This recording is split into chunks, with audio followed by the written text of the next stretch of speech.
Those who speak do not know. Those who know do not speak. Life is not a problem. We see it as nothing but problems. We regard ourselves in a morning, noon, and night struggle to solve the great problem of existence. And for some people, this problem is, why does the universe exist?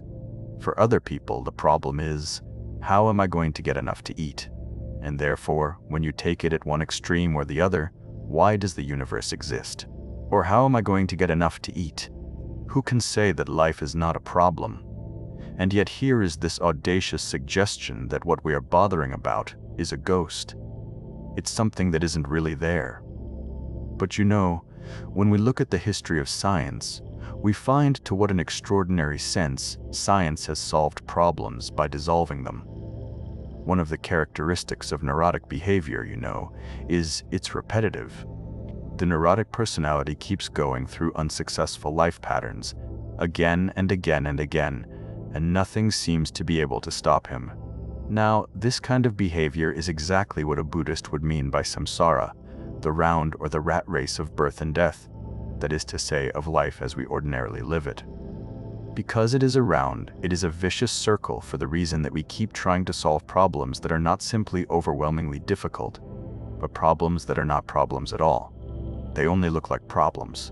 And so when we tackle, you see, impossible questions, I mean, for a simple example, if you really think it means something to ask, why is a mouse when it spins? And then try and find out. It'll never make any sense till the cows come home.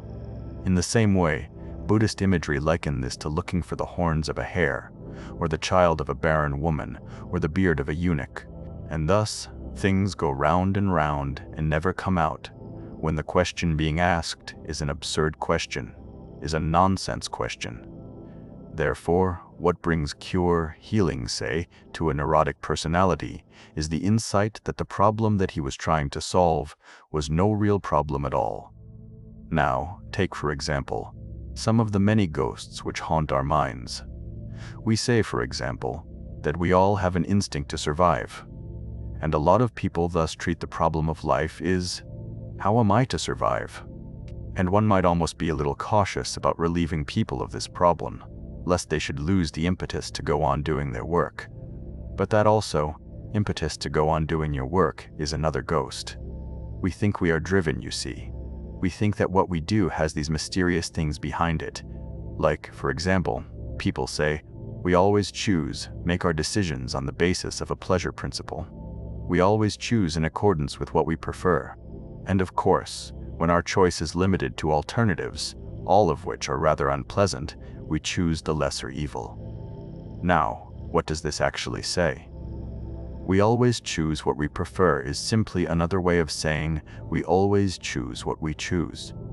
For there is no way of showing what it is that we prefer except in the fact that we choose it. See, it's very important simply to keep your eye on what is being done and to describe that. And if you describe it clearly enough and well enough, you will probably find that the ghost of instinct disappeared.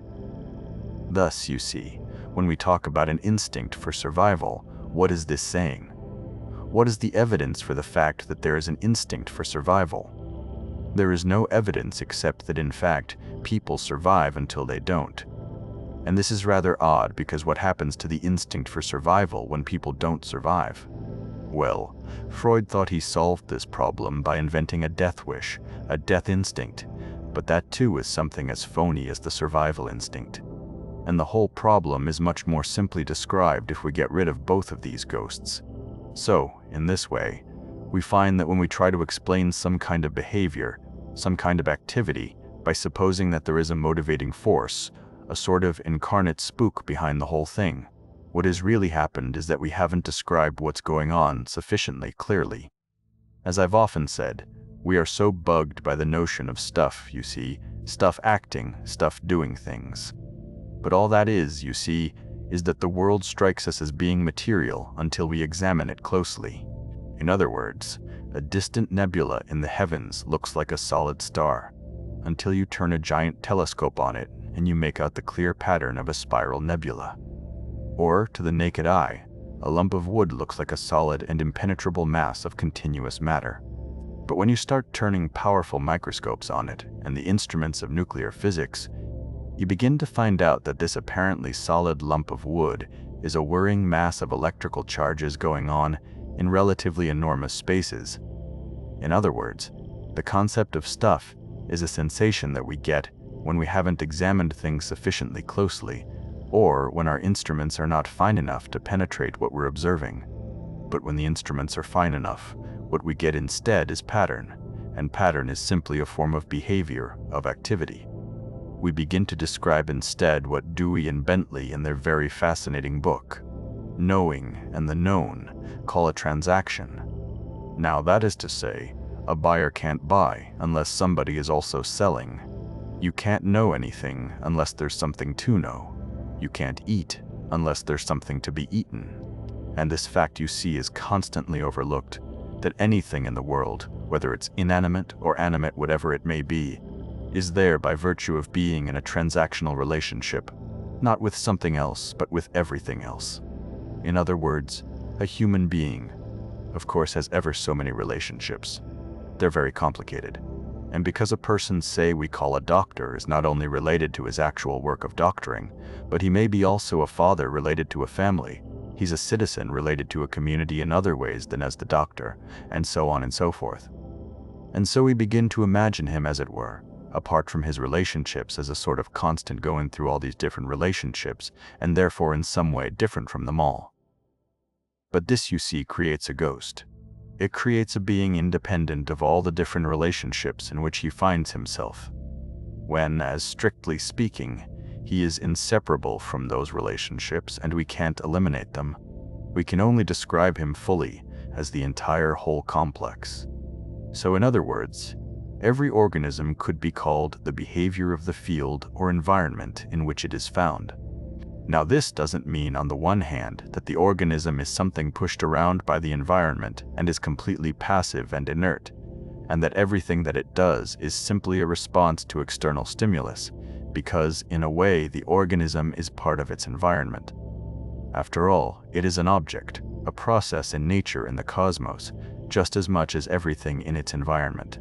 There is really no way of separating the two and saying that one acts upon the other, that the organism, as it were, shoves around the environment, or that the environment shoves around the organism. Instead of speaking, as it were, in this terminology of doers and done-tos, of attackers and victims, we simplify things considerably, just by confining ourselves to a description of what is happening. And as we do this, we get a peculiarly clarified picture of the world without all sorts of ghosts. And it is in this way that we also begin to be able to have some preliminary intuition or sensation of the meaning of the fact that life is not a problem. In other words, not a contest between ourselves and our environment. This conception of life turns out to be basically phony.